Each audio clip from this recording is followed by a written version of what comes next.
Once again, we have His Grace Chaitanya.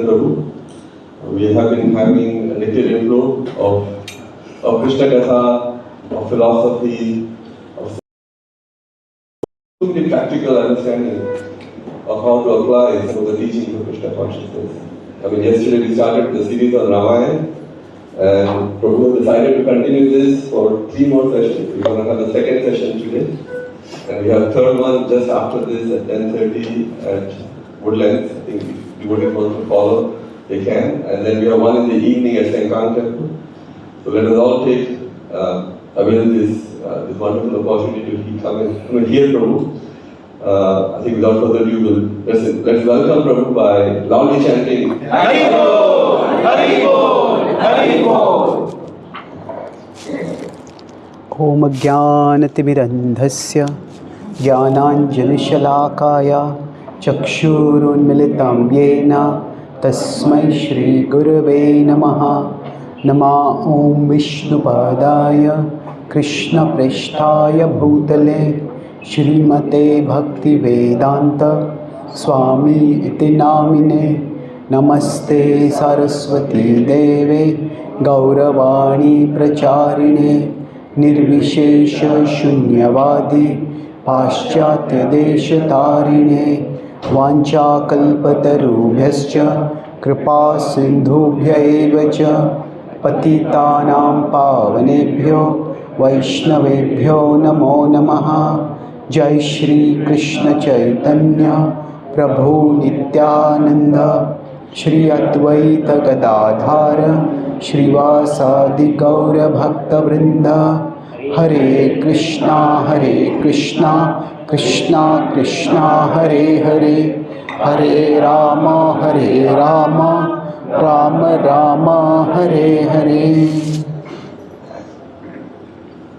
Hare Krishna. Hare Krishna.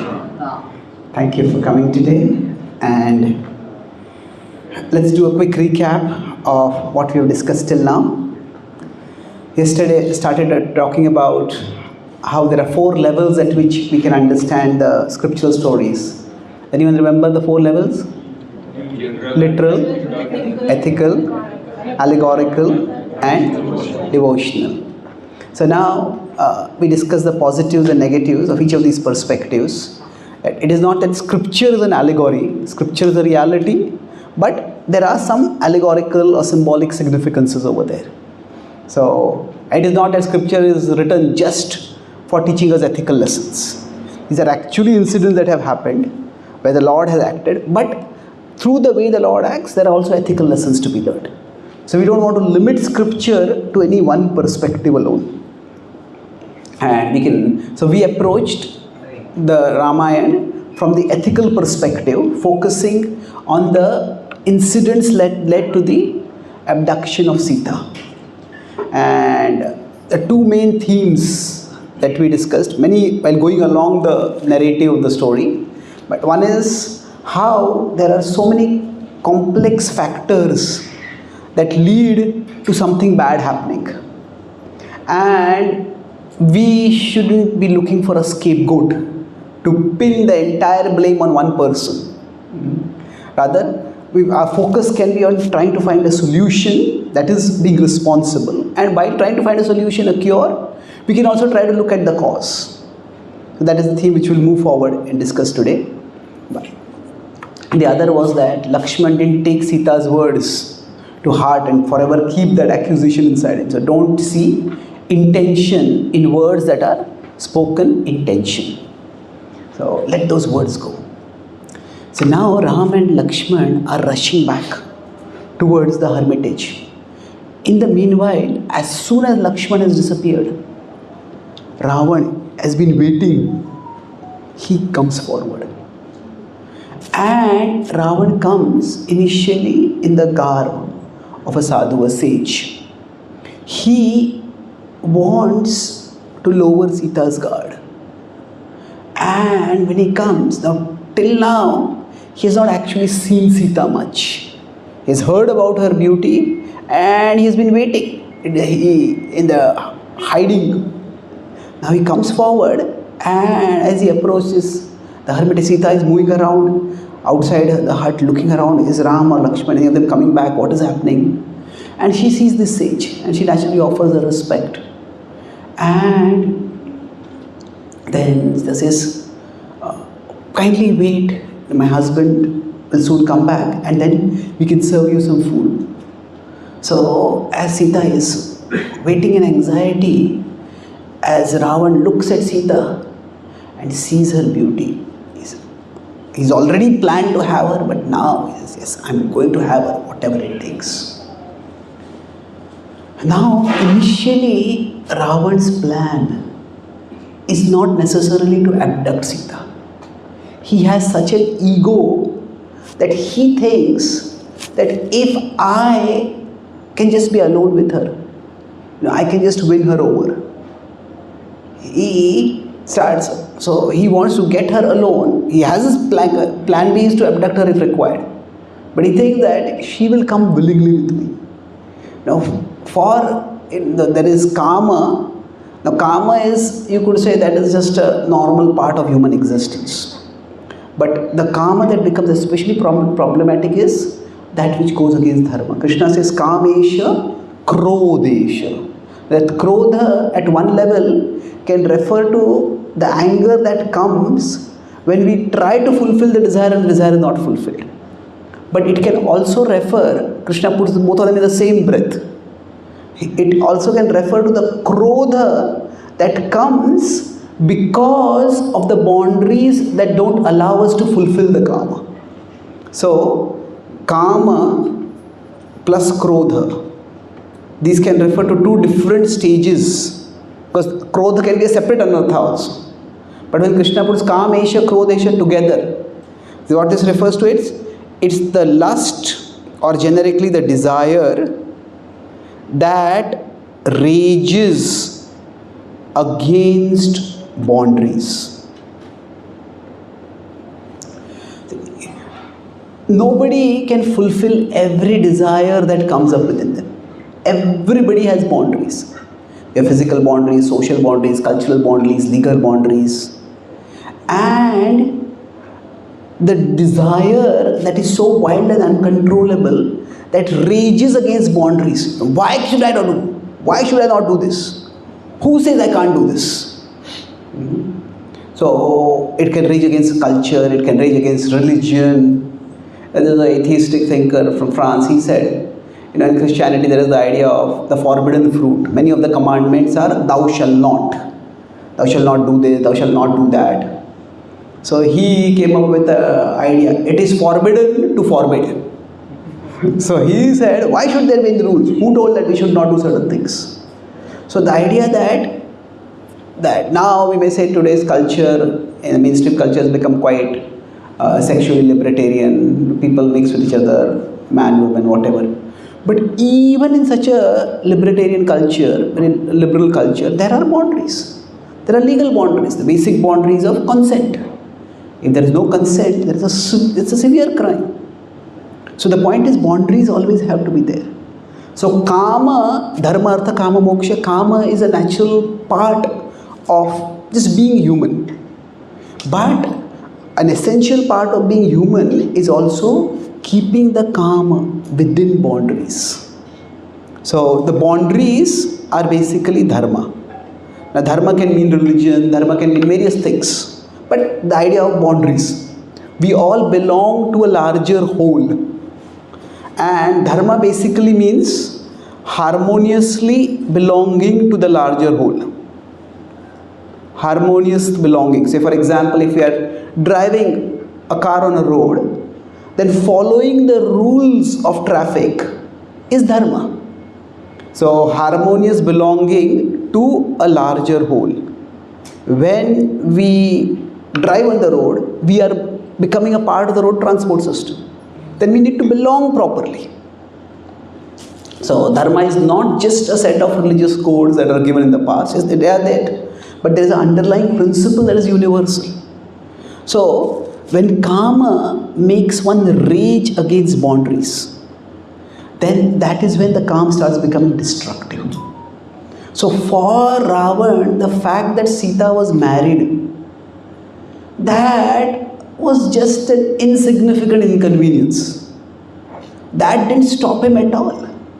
That is dharma. See, even in movies where there is sexuality and whatever, generally, say in Western culture, if somebody is wearing a ring, then that means they are married. Then, we should not be pursuing such a person. That is, even in cultures where premarital sex may be normally accepted, still extramarital sex is frowned upon. So the idea is that always there have to be boundaries. And the demoniac nature is that which rages against and rejects boundaries. So for him, he wanted to pursue Sita. So initially when he came, he wanted to win Sita over. So first he observed her. Initially he was acting like a sage. And then suddenly he said, I have to have her. So he started praising Sita's beauty. And when he was praising Sita's beauty, he started speaking in very explicit terms. So now sometimes in Shastra, we might see explicit descriptions. Explicit descriptions of physical beauty. And these can be very jarring. We want to read Shastra to purify our mind. And why is such description given over there? We might normally associate such description with something which is sexually related, just pornographic. Why should such things be there? However, there are degrees. There is, if you consider movies, there are, this is used in rating and comedy. There is romantic, there is erotic, and there is pornographic. So generally, romantic means what? That when there is a relationship being developed between two people, then the attractive features of both the people are described. And the description of the attractive features is one part of the narrative of developing their entire relationship. So that is a very small part. When something is erotic, then the physical or the sensual aspect becomes much more prominent. But still, there is some overall storyline of the meeting, of the relationship, of everything else. But when something is pornographic, the only purpose is to trigger sexual desire. There is no other purpose at all.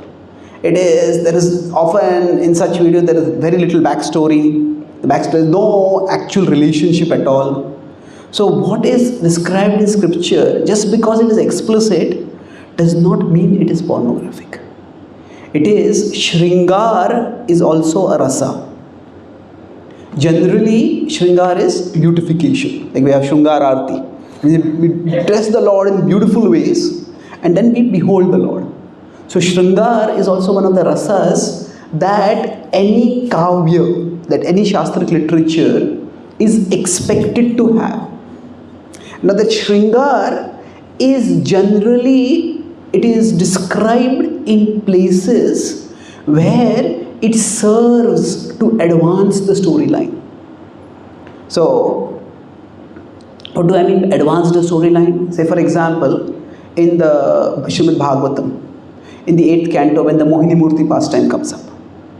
So at that time, there are certain descriptions of Mohini Murti which are a bit explicit. Now those descriptions in some ways are required to show the dramatic change in behavior from that happens in the demons. You know, there are many people who are beautiful, but why would the demons who had fought so long and struggled so long first worked with the demigods whom they opposed, devatas whom they opposed, and then that fought among themselves to try to grab that nectar, why would they just give it up? So her beauty was so captivating. So to give some indication of that, the description is given.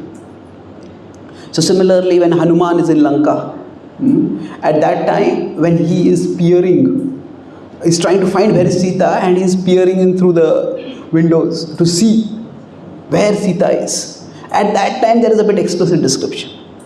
Now the purpose of that explicit description is not to provoke us.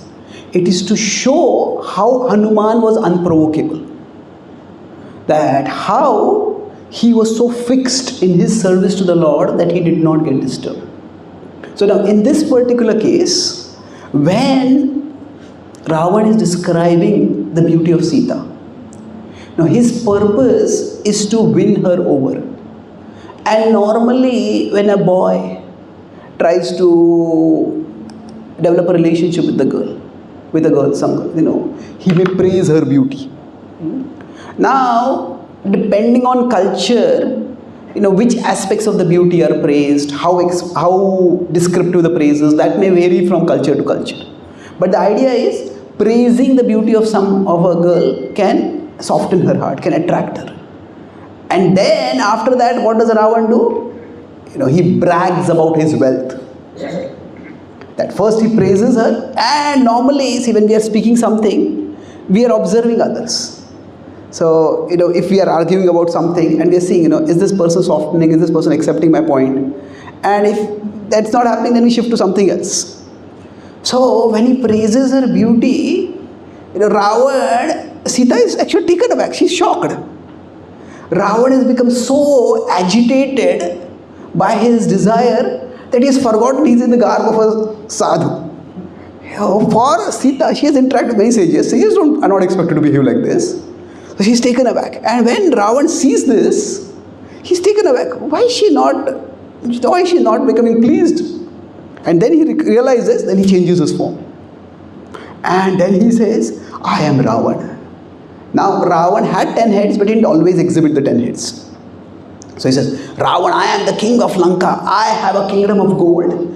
I have more wealth than anyone else in the universe. I can give you such comforts and luxuries that no one else can, that you could not even have imagined. He starts bragging about his wealth.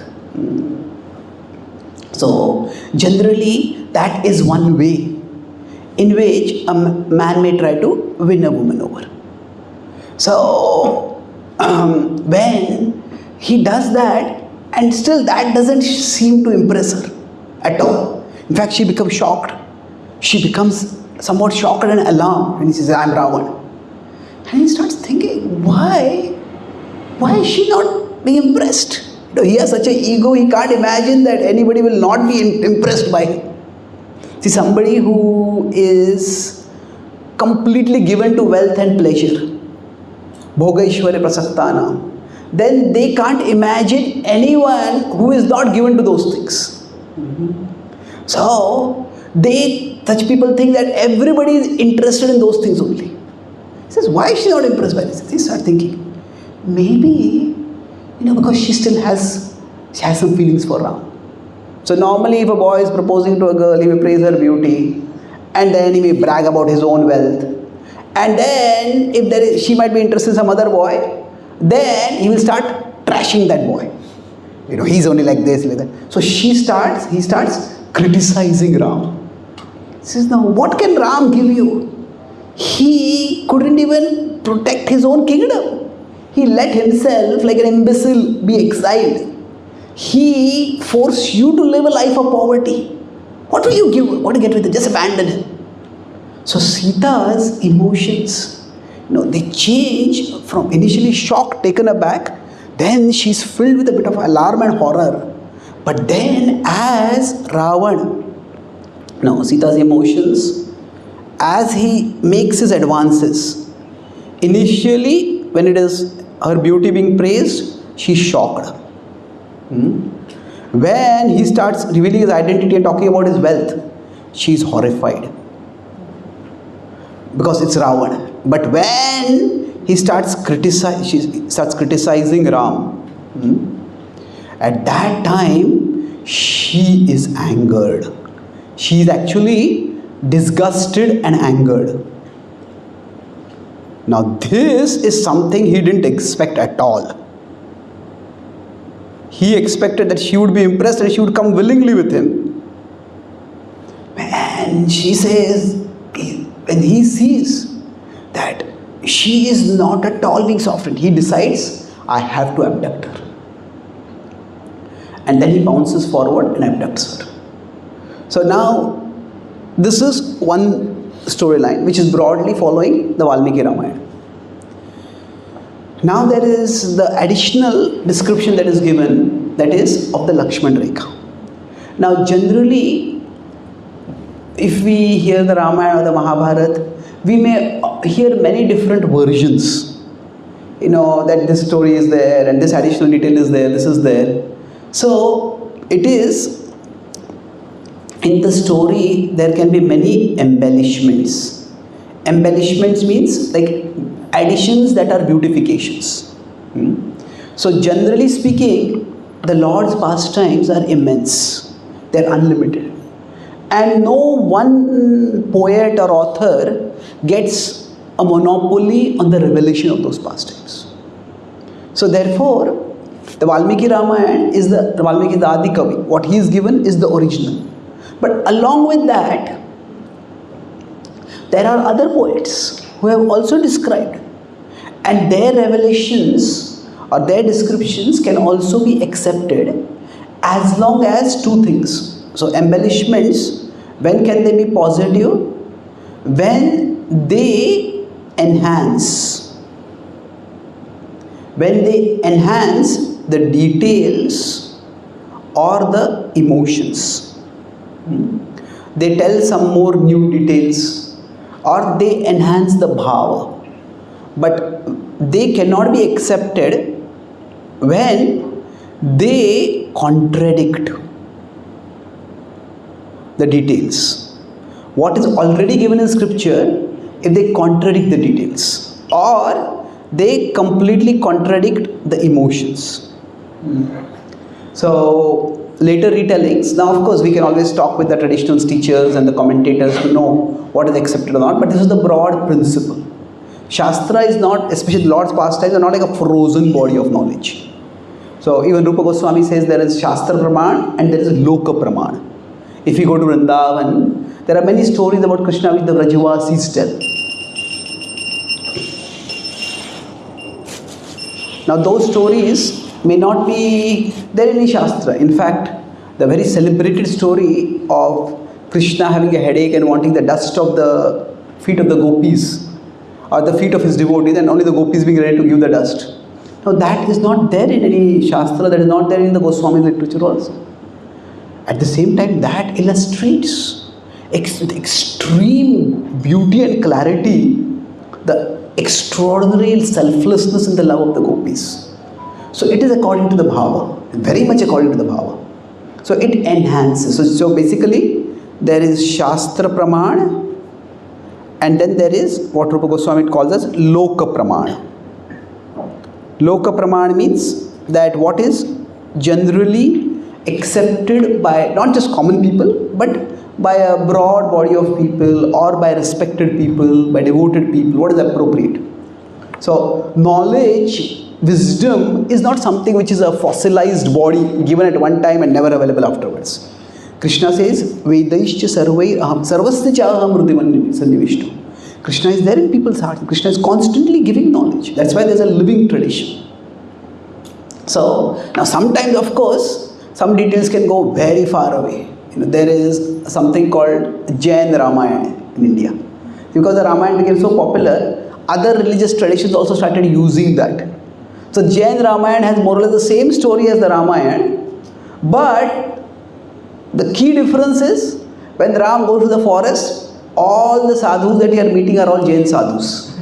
And they are giving him Jain Siddhanta, Jain teachings. And finally, at the end, when Sita enters into the earth, at that time Ram becomes detached, Ram becomes enlightened, and Ram becomes a Jain. So this is clearly a self-serving story. So either the details or the emotions. Details can be in terms of the story, or it can be turned into the philosophy also. So now the Lakshman Rekha is an embellishment that doesn't go against the original storyline. Similarly, Shabari's story, that is not given in the Valmiki Ramayana. Shabari Datta Falashan Rama. Now that actually illustrates again the simplicity of devotion. So these stories can be accepted as long as they are embellishments that are positive. Okay, anyway, so the Lakshman Rekha illustrates a different point. So here, what happens is, before Lakshman departs, he creates a mystical circle for the protection of Sita. He says, please don't leave this no matter what happens. And then, when Ravan comes, Ravan initially, he comes and Sita says, please wait. And Ravan tries to come inside. And he can't come in. And then Sita says, please wait. My husband, my brother-in-law will come back soon. And then Ravan is still in the garb of a sage. He says that, I am very hungry. Please give me some food right away. He says, no. She says, please wait. They will just come. She said, now, see, Ravan knows that Sita must be somewhat virtuous. Otherwise, why would she agree to come with her husband to the forest?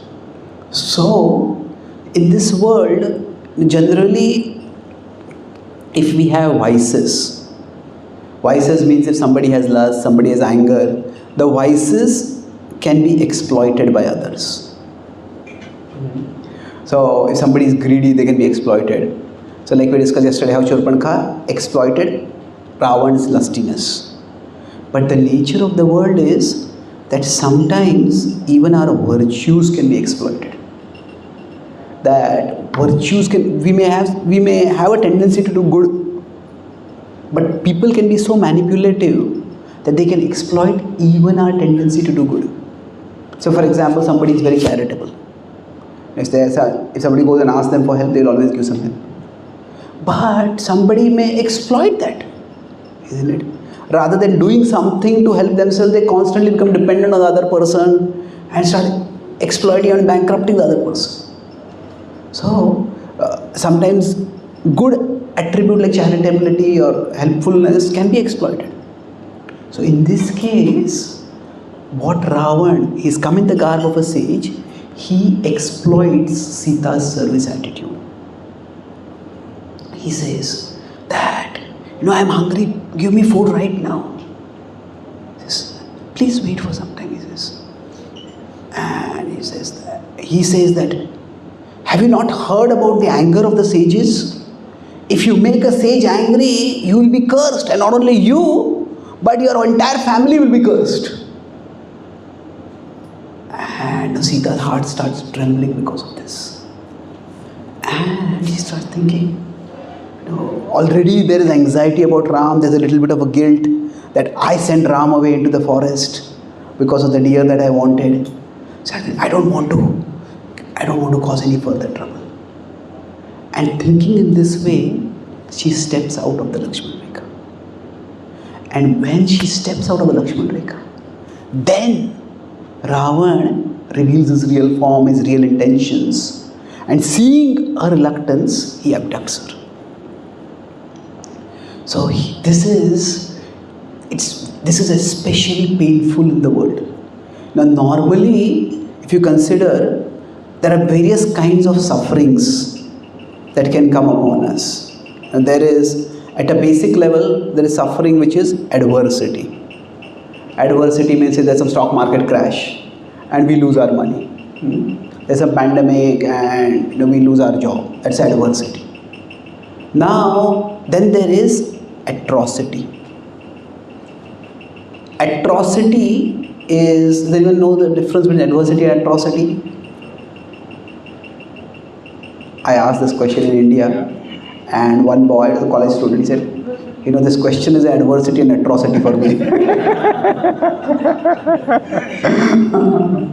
So, what is the atrocity?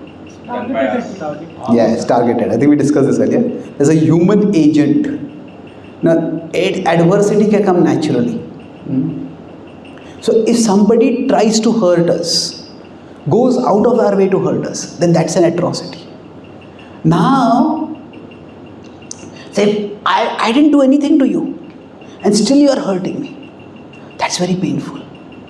Now, if we have done something to hurt that person, and then they hurt us back, even if then we feel bad if they hurt us disproportionately. But the worst is, we do good to someone, and that person does bad to us. Somebody is very poor and we give them a job, we raise them, we trust them, we employ them in our company, and then they betray us and they cheat us. Now that doesn't just shake our faith in that person. It can shake our faith in human nature itself. So it can be very damaging. So anyway, this happens, and Sita, she has a virtue. She has a service attitude, she respects sages and wants to serve sages, but that very thing is exploited. So, it's when we are learning, when we are interacting with people, there are two extremes we could go to. There is trust in relationships. There could be too much trust, then we tend to become naive. If there is too little trust, then we become cynical. Cynical means anybody does anything good to us, we always ascribe the darkest, the most negative motives toward them. So we don't want to be naive. If we are naive, what will happen is, we will be cheated, we will be exploited. If we are naive, our heart will be hurt. It may even be broken. But if we are cynical, our heart will become totally cold. Now we will become completely incapable of love and trust and relationships. So on one side, another way to put it is, we want to be caring.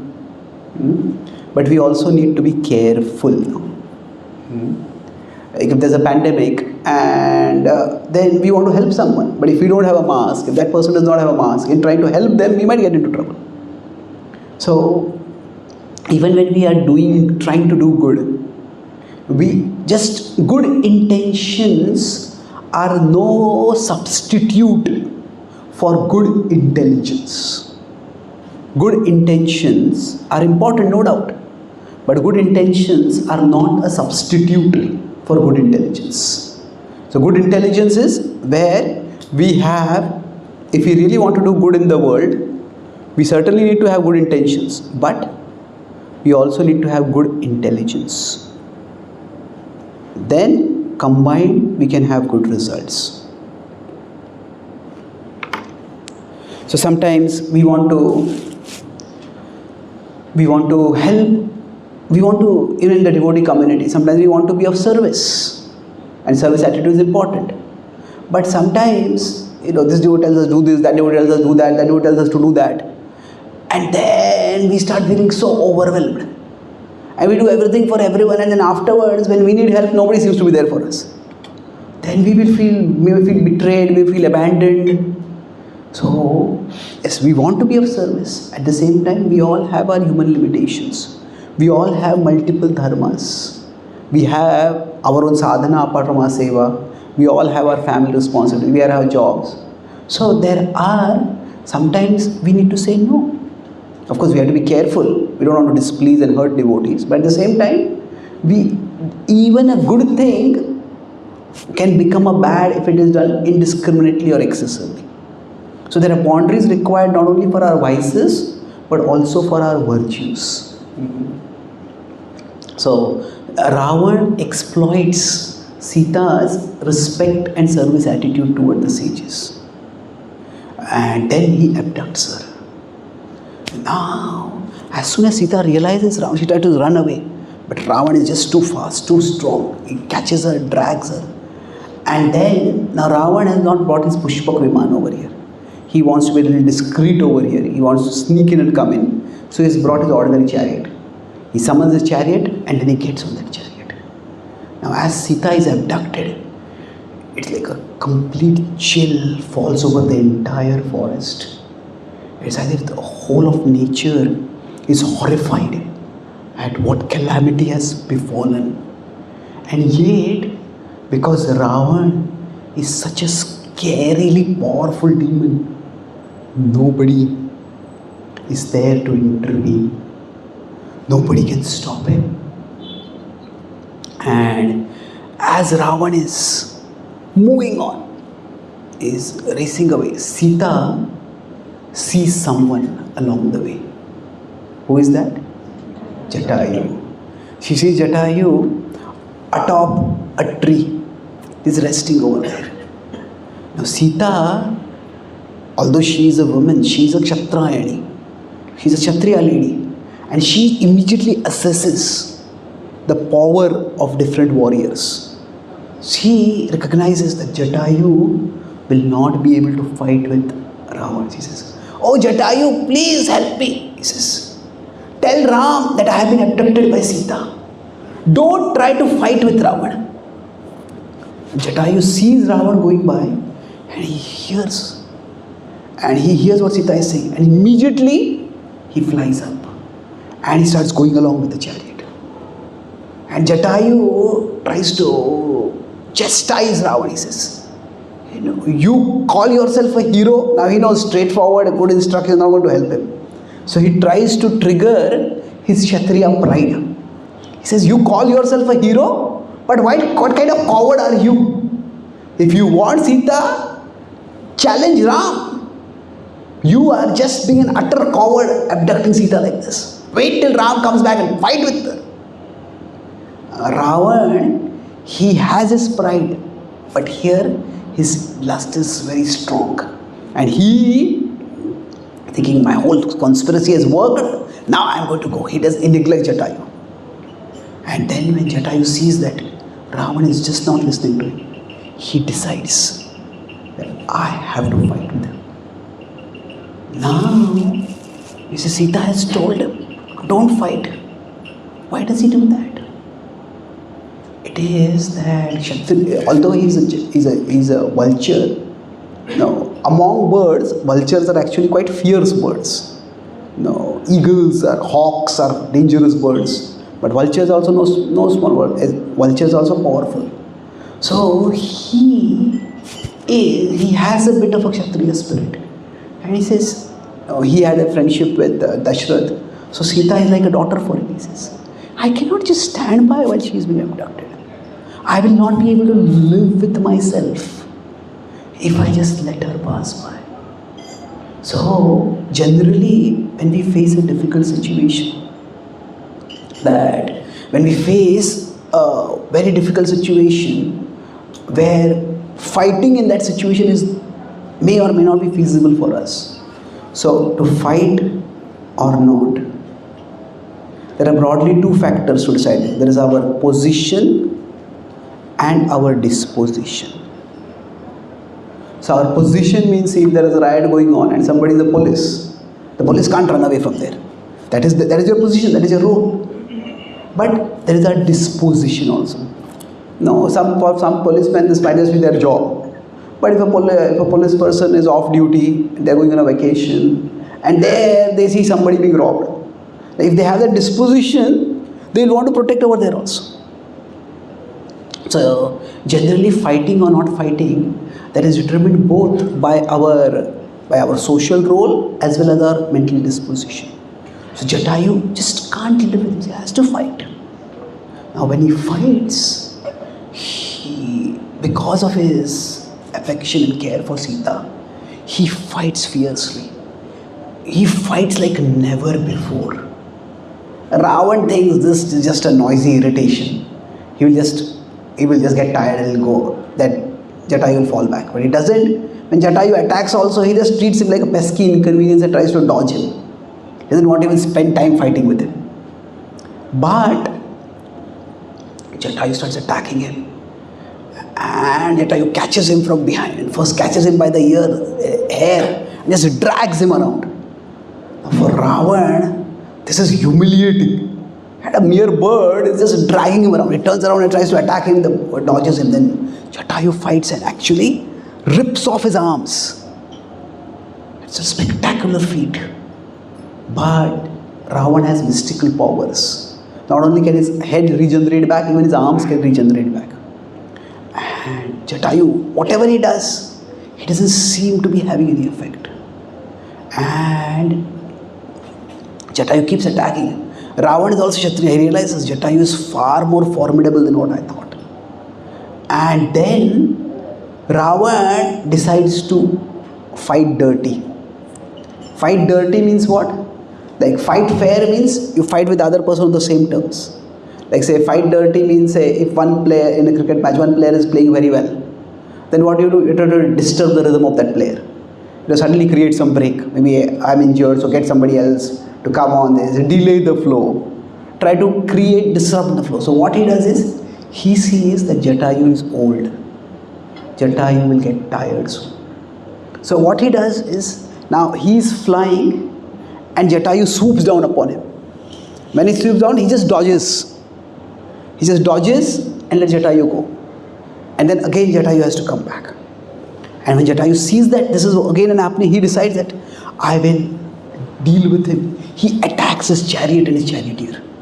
He smashes the chariot. And Ravan falls to the ground. Ravan comes down to the ground. And this itself is a significant feat. Just destroys his chariot. But unfortunately for Jatayu, that which seems to be a victory actually sows the seed of his defeat.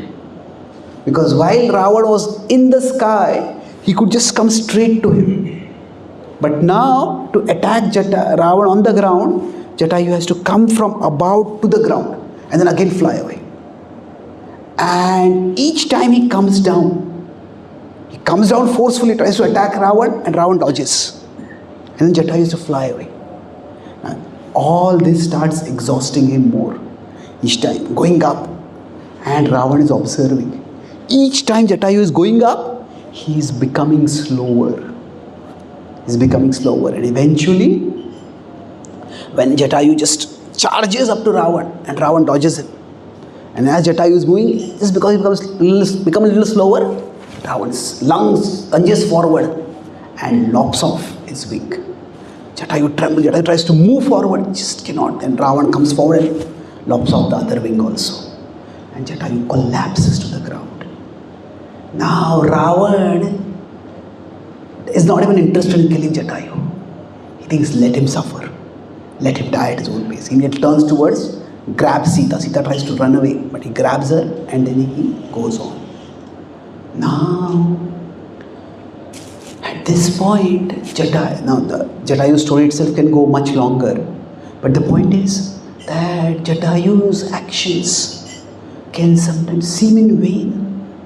Now, what is the point of it all? He fought and he lost. He fought for the Lord. So the scriptures, they do describe the Lord's triumph. But just because the Lord is triumphant doesn't mean that every endeavor of a devotee will also be triumphant. In this world, setbacks and failures occur. So in the Mahabharata, Abhimanyu is killed. In the Ramayana, Jatayu is killed. There are cases of, even on the good side, there are casualties.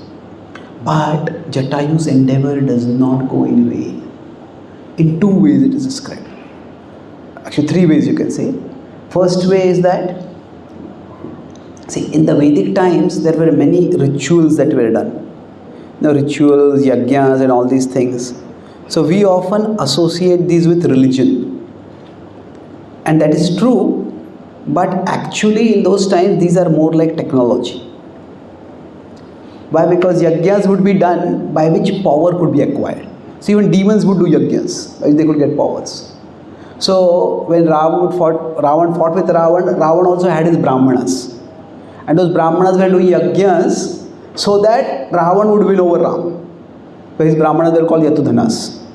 So basically by doing various rituals, you gain access to higher powers. Now what we use those higher powers for, that depends on the individual. It's like technology. Technology is value neutral. Technology can be used by the police and the military to defend people. It can be used by terrorists to kill people. So yajnas are in that sense like technology. Just because somebody is doing yajna doesn't mean that person is dharmic. Why are they doing it is important. That's why Krishna in the Bhagavad Gita also talks about yajna, dana, tapa being in three modes. So anyway, the point I'm making is that Ravan also had an astrologer. And Ravan had consulted an astrologer before going about abducting Sita. It's such a utterly heinous, inauspicious activity. He said, what is the muhurtam in which I can do this right? There's no time to do something right like this. It was so heinously wrong. But because of his fight with Jatayu, Ravan gets delayed in abducting Sita. And later on, when Jatayu meets Ram, he says that he's also aware of astrology. He says, anyone or anything that is lost during this time will be regained. So in one sense, Jatayu's sacrifice does not go in vain. The second is, Jatayu remembers what Sita had told him. Please tell Ram. So he determinedly holds on to his life till Ram comes over there. And he has tried to do some extra service. He's tried to protect Sita from being abducted. Just because he couldn't do the extra service does not mean that he won't do the expected service, the requested service. So he holds on his life, and in that sense, he is successful. He does play a key part in helping Ram eventually find Sita. And the third is that Jatayu eventually departs in the lap of Lord Ram. Lord Ram does his last rites. Lord Ram gives him the status of being like his father. In fact, in some ways more than his father. Because Lord Ram is not personally present to perform the last rites of Dashrath Maharaj. He is in the exile. So, while Jatayu's failure was there was Jatayu's success also. It's a slightly nuanced success. It was, at one level, the delay from an astrological perspective. Then there was the requested service. He informed Ram as Sita had asked him. And then lastly, it was a glorious departure. Everybody has to die sooner or later in this world.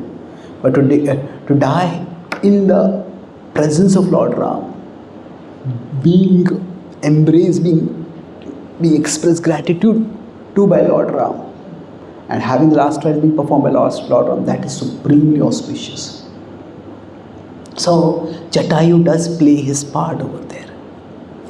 Now after this, Ram and Lakshman come back. They reach the clearing, and when they reach the clearing, they see Sita is not there anywhere. They look around, they just cannot find Sita anywhere at all. They start searching. They see some signs of a little bit of a scuffle over there. They can make out there's one powerful being over here. Now, what might be the demon's intention? Has the demon devoured her? But there's no sign of any blood anywhere. So, they start, what has happened over there? And as they start searching, they can't find anywhere at all, any signs of Sita. So at that time, Ram's anxiety grows into anger. And when he becomes angry, he starts taking out his celestial weapons. And he looks at the sky and calls out. He looks at the trees, he looks at the sky, he looks at nature, he looks at Devatas. He says, "Tell me where Sita has been taken. If you do not tell me, I will destroy the universe right now." And his rage seems to cause the whole universe to tremble. And generally in the Ramayana, it is Lakshmana who is known to be short-tempered. It is Lakshmana who is short-tempered, and Ram calms him down. Initially when Ram is exiled, Lakshmana gets angry.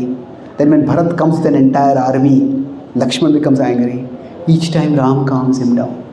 But at this point, there is a role reversal. There is a role reversal. Ram becomes angry. And at that time, it is Lakshmana. "Oh, my brother," he says, "I understand your pain. But I will speak some words that I have heard from you before." He says, if under duress, under distress, if you give in to anger, what example will you set for the world? How will people be able to bear distress without causing destruction? Let us try to find Sita. Let us search for her, and if we can't find her, then you can vent your anger. But first, let us do our part. And Lakshman hears this. It's like, "Ram hears this." He says, "Yes, Lakshman, you are right." So, although Lord Ram is God, Lord Ram is playing the role of an ideal human being. And one of the roles that he plays over here is that he also takes instruction. And not just taking instruction of sages is very easy, because they are supposed to be they are elderly and more in a social position exalted. But taking some good advice from somebody who is junior to us, that is not easy. Ram could even say, "My anger is justified." No, he's been so virtuous throughout. And even when he went to find Sita, it was out of a virtuous desire to just give her some pleasure. And when something terrible has happened like this, so his anger could very well be justified. See, even when we have a right to be angry, that does not necessarily mean we are right to be angry.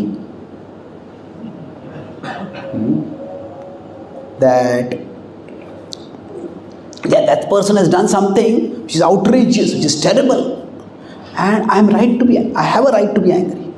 But still, even then, if we just give in to anger, we may end up making things worse. So it requires a deep level of humility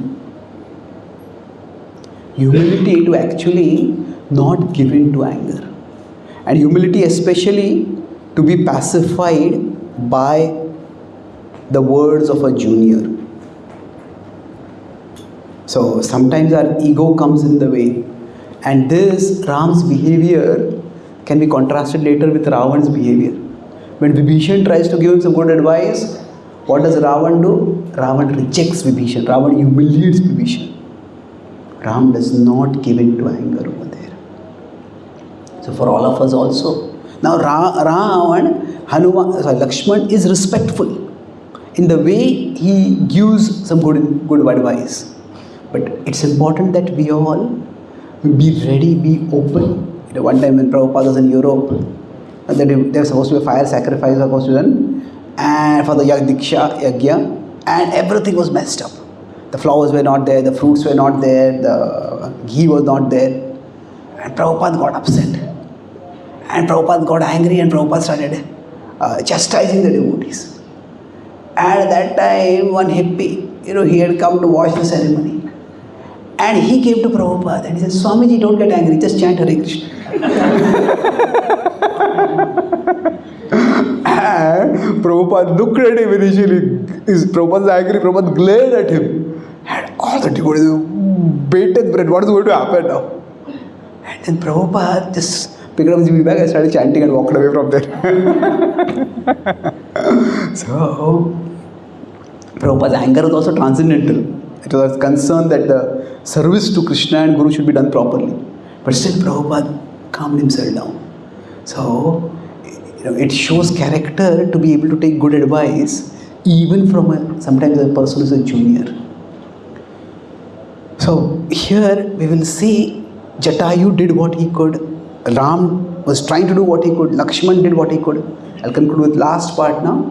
What did Sita do?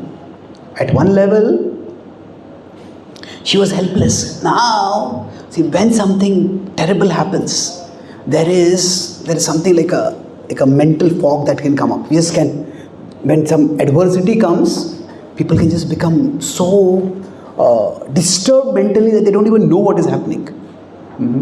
But a sign of composure, if you are really responsible, we are careful, then we keep our head together.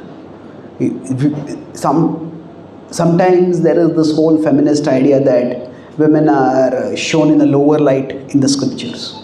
But it is not like that.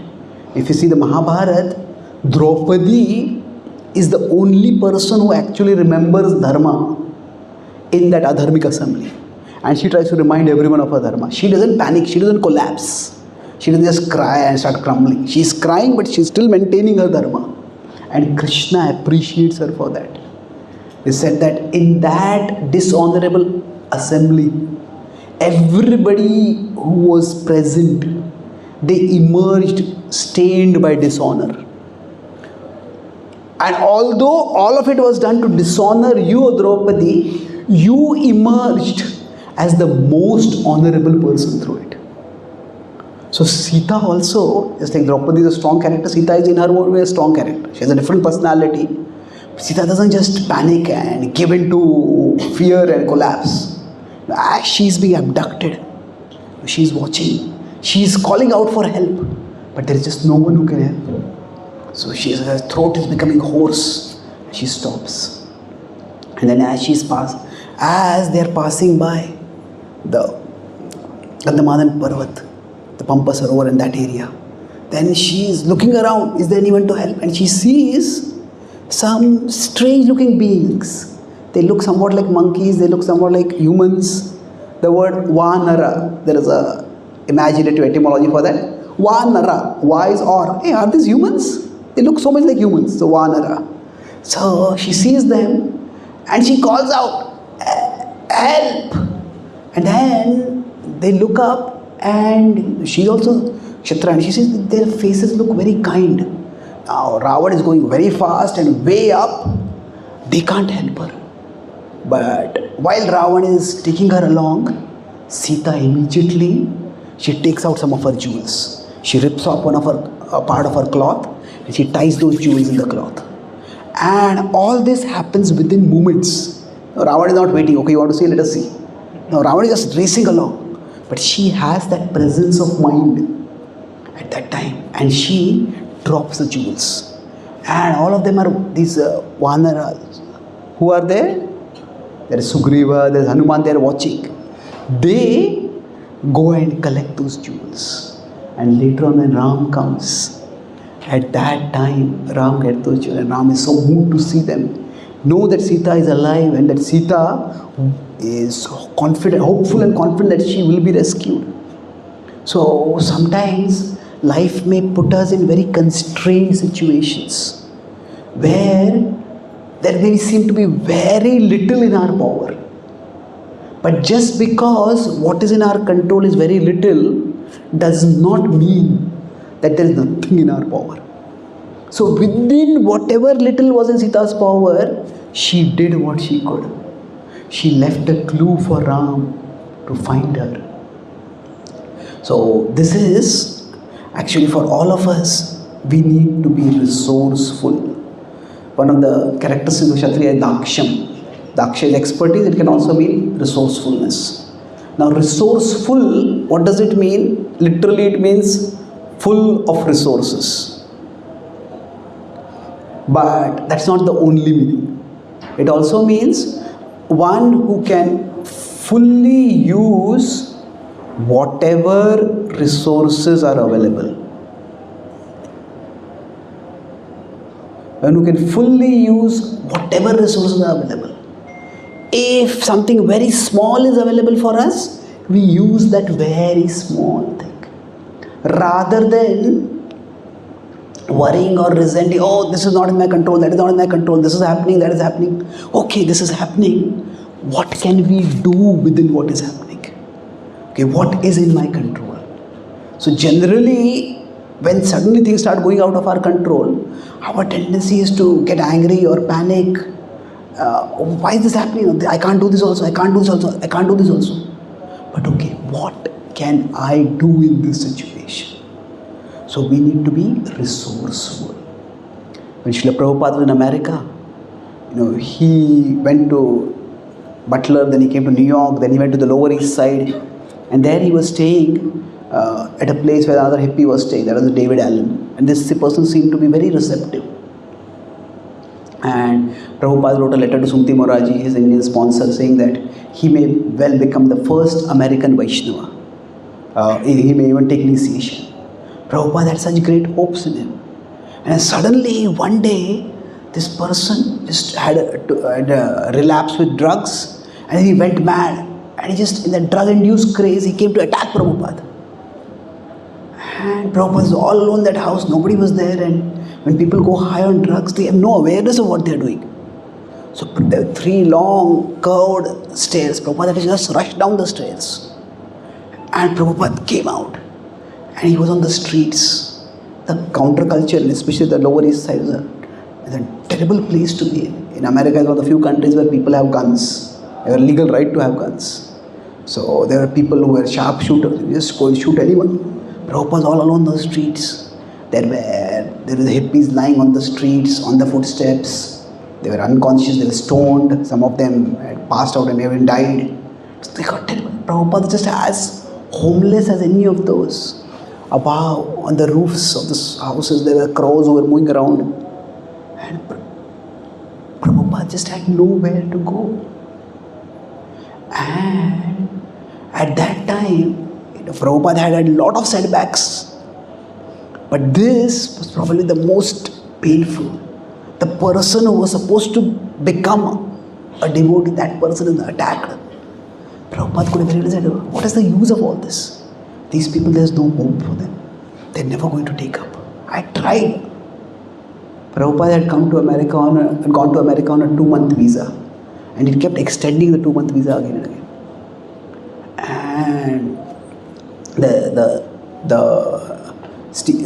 cargo ships from Scindia Airlines regularly would go by. Prabhupada had a standing invitation. Whenever you want to come back, you can come back. Prabhupada could have thought, let me just leave. This is too much, I can't do this anymore. But Prabhupada, he thought, he just went to a nearby phone booth, there are no mobiles over there, and he called one of the persons who used to regularly come for the programs. This was not any serious person. None of the people at that time had shown any substantial commitment. But Prabhupada told them what had happened. And that person said, initially that person was not ready to believe it. David was not a very imposing figure. He says, David is not a dangerous person. Prabhupada said, no, he's mad with drugs. He doesn't know what he's doing. And he said, I'll come back with you, we'll take you back to that place. He said, no, Prabhupada said, I cannot stay there. Then they arranged for Prabhupada to go to some other place at one of their houses. Then they got a flat for Prabhupada. And that's when they got a 26 Second Avenue. And then that is where Prabhupada started getting some of his early disciples, people who became serious.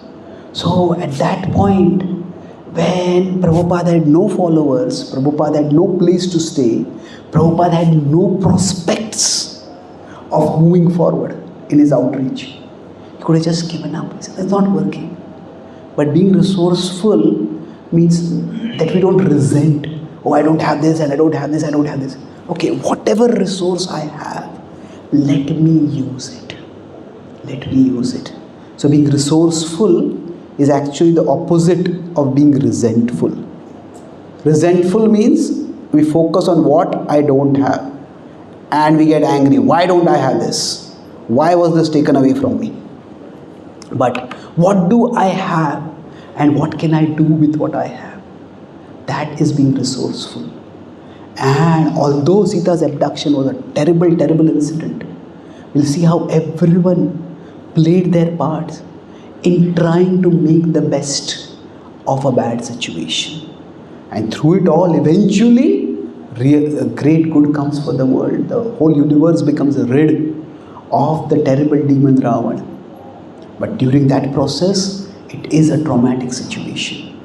And through these characters, we learn how when adversity, when atrocity, when unfair pain comes upon us, how we can try to make the best of a bad situation.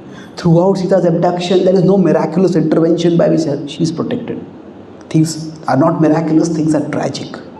But even within that tragedy, everybody is doing the best that they can. And eventually, through that tragedy, something good does emerge. Not just good, something great and glorious does emerge. So I'll summarize what we discussed today. We discussed broadly 4 distinct points. So first was, we discussed how Ravan exploited Sita's virtue and how we need to be regulated, even in we need to have boundaries to protect ourselves from our vices and even from our virtues. Too much of anything can be bad and it can be very heartbreaking. So we discussed, we should avoid being too naive and we avoid being cynical. So in between is, we are caring plus careful. You want to care for others, but you also need to be cautious. Take small steps if you are trusting someone. Then the second we discussed was Jatayu's martyrdom. Jatayu fought heroically and it may seem it was in vain. But although it might seem failure, there was success. Success in terms of delay, success in terms of the delay in the abduction of Sita, the delivery of the information, and success in terms of his departure. He actually departed gloriously. So basically, sometimes success may not come in the terms that we expect, but success will still come. And then we will talk about Ram's anger. That Lord Ram demonstrates that even the noblest of people may sometimes get overwhelmed by situations and they may respond in ways that may not be proper. So even when we have a right to be angry, what had happened to Ram was terrible, but that does not necessarily mean we are right to be angry. So even the best of us we often need support and counsel from others, and those others can even be our juniors. So Lord Ram's gracefulness, that is seen in his being ready to accept wisdom even from his juniors. And then lastly, we talked about Sita's resourcefulness, that even when something terrible has happened, she did not just become panicky, become anxious, they start crying and lose her bearings. She did what she could, that she dropped her jewels, that jewels as clues for Lord Ram. So for all of us, it's easy to feel resentful when bad things are happening to us. But we try to do what we can. So resourceful is the way to avoid being resentful. So when, I just conclude with the last point, when adversity comes upon us, the difference between being resourceful and being resentful is, if we are resentful, then we are constantly asking, is God there for me? Why is God not doing anything? Why is God not intervening? But instead, we can ask the question, am I there for God? Am I there for God means that now I am being put in this situation. What does God want me to do in this situation? What can I do constructively in this situation? Prabhupada could have asked, where is Krishna when this David is attacking me? Is God there for me? Does Krishna even care? Does Krishna want this preaching to happen? But the focus was on, am I there for God? Okay. I don't know what Krishna wants to do, but whatever Krishna wants me to do I have the readiness, the receptivity, the service attitude? If we have that, then Krishna can use us in extraordinary ways. And that is what will be revealed in the Ramayana as we move forward. Thank you very much. Hare Krishna. Hare Krishna. We have 3-4 questions. Yes, are there any questions or comments? Could I ask a question? Yes, please. Thank you, Guru. Wonderful series. We mentioned about anger and we give into anger. But sometimes it happens because people think if they don't take a firm stand or take a position, be angry, they will be simply discounted. Or they won't. It's like a survival of fittest or existential crisis. Something goes in the mind. Even chanting also. Yeah. So see, basically, good point. See, when say we are being abused, or when we are being mistreated, when something wrong is happening. Now, broadly speaking, we can say one extreme is to be aggressive. This tends to be in Rajoguna. The other extreme is to just be passive. This tends to be in Tamoguna. So aggressive is, you did this to me, I will do this to you. Passive means, what can I do? This person is so powerful, I just have to live with it. It is, sometimes philosophy can also be misused or misapplied to become passive. I guess it's all my karma only, I have to deal with it. I have to just live with it. Well, it's not that simple. When something bad is happening, see, when Ram was exiled to the forest, Lakshman wanted him to fight. He said, I will lead a coup, a rebellion against Dashrath, and I will make you the king.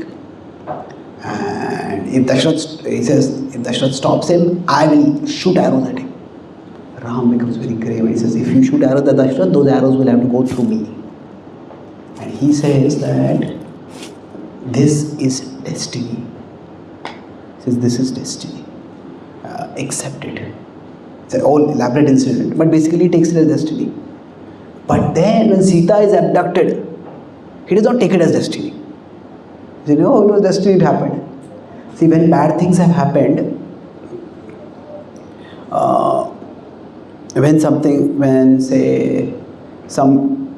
let's think the same word over here, when some bad thing has happened, some atrocity has happened, some adversity has happened, at that time what should be our focus? Our focus should not be what is whose karma. Nobody tells Sita, it must have been your own karma because of which this happened. Nobody tells Draupadi that it was your own karma because this happened. When bad things happen, the focus should be, what is my dharma? What is my dharma in this particular situation? So, what is the right thing for me to do to fix the situation? What does that mean? That Ram says that when I was being exiled, his mood was that my dharma is to serve my father. As a service to my father, I was ready to ascend the throne. As a service to my father, I am ready to go to the forest. The focus was not just, oh, this is all karma, so we should accept it. Now, understanding karma and understanding that sometimes people are instruments of our karma should make us a little more tolerant. But tolerant doesn't mean being passive. Tolerant means not just reacting and becoming aggressive. So, in between is, if for what is my dharma, Lord Ram, he went and pursued Sita after she was lost, and he fought against Ravana because that was his dharma. So, therefore, when we need to be assertive. Now, assertive means we can say dharma focused. That I have a particular role to play over here, and how can I play my role? Sometimes people say everything that happens is our past karma and we should tolerate it. No, it's not that simple. If I got sickness, if I got a cough, if I got some disease, is it my past karma? Yes, maybe it is my past karma. But then should I just live with that at that time? No. My present dharma is to take care of my body, so I have to take some medicine, isn't it? So we can't be aggressive, we can't be passive. We need to be assertive. If somebody says, oh, everything is your past karma, accept that. Now, if such a person is giving a class and some small baby starts crying, they will tell, isn't it? Please take the baby out. If somebody says, maybe it is your past karma that the baby is crying, tolerate it. Now, tolerate it means don't get angry with the mother, don't get angry with the baby. Be polite. But we have to be assertive, isn't it? If at that particular place, the dharma is we are sharing some spiritual wisdom and there's some obstacle there, it has to be gracefully dealt with. No, so we can't be passive, let the baby cry and nobody can hear the class. We don't want to become aggressive where we chastise the mother or chastise the organizers, chastise the baby. That would be foolish. So we need to be able to keep perspective. So when I say we may have a right to be angry, and that's perfectly fine. But the point was, how do we express our anger? How do we act on our anger? Lakshman doesn't say that, just suppress your anger. He says, let us try to find Sita. If we can't, then you can vent out your anger. So yes, we have to be assertive. But the assertiveness should not be destructive. That is the point. So yes, if we are passive, people will walk over us, people will exploit us. We don't want that to happen. Okay? Thank you. Any other questions?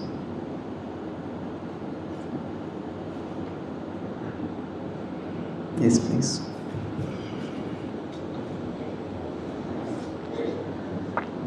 Hare Krishna. Thank you so much for sharing this analysis.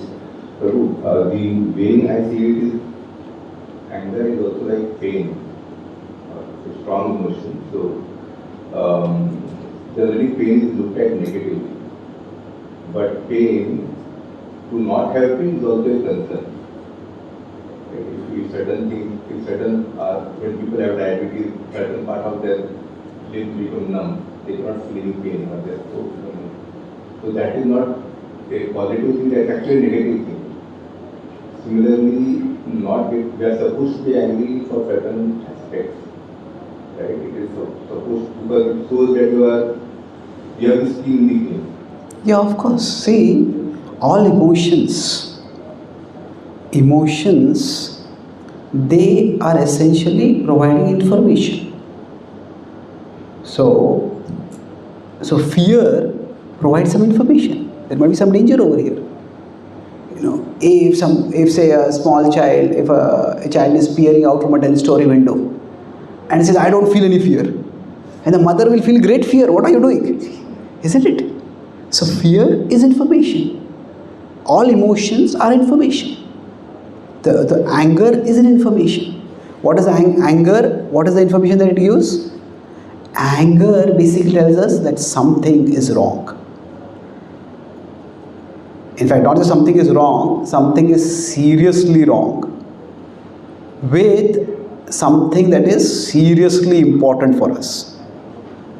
There are many things wrong in the world, but we don't get angry with everything. So when something is seriously important for us, so anger is a sign that we care. And say if we are going along a school and we see some big bully terrorizing some small kid, and we don't feel anything, we don't feel any anger. If we don't feel that there is something wrong out there, then there is something wrong in here. So anger is good. No emotion is bad. The problem is that when these emotions, they come, they are messengers. But when they make us act, they become masters. And that is where it becomes a problem. So as long as it is a messenger, we need to hear the message. We need to, okay, if I am feeling angry, there's something wrong. But the problem is, as messengers, they can be good. As masters, they become bad. When we say when I said, even when we have a right to be angry, we may not be right to get angry. What does that mean? That means expressing our anger in the way that anger is telling us. That is often destructive. That is often not very constructive, at least. So if we go and try to fight with the bully and beat up the bully, now we might even succeed, but we might be beating somebody who is underage and we might get hauled for that. We get into legal trouble for that. So we have to find out the appropriate way. Maybe we just protect that child and report to the school authorities or whatever. So what to do when we experience that emotion, that we cannot leave to the emotion only. So basically, we can go towards two extremes, We don't listen to the message at all. When emotions are messenger, we can talk about emotion management. If we don't listen to the emotion at all, that is unhealthy. On the other hand, if we listen to the instruction, that is also unhealthy. When the message starts giving instruction, do this. No, we have to ourselves. So you could say, if there is repressing the emotion, there is expressing the emotion. In between is processing the emotion. Yes, I am going to listen to the information, I am going to take in the message, but I am going to be the decider what I should be doing. I means we have to use our buddhi, our intelligence, our patience to deliberate and then make a decision. So emotion management is not simply about emotion suppression. That is unhealthy. Okay. Thank you. Any of the Vaishnavas have any questions? Okay. So, thank you very much. Prabhu ki Srila Prabhupada ki Gaur Bhakta Vrinda ki Hitai Gaur Premanande. Thank you, Prabhu, for giving us such a wonderful class and realizations. So yesterday after that class, I was talking to a few devotees, and there is a very good feedback, and a lot of people have taken the lessons from our Prabhu class.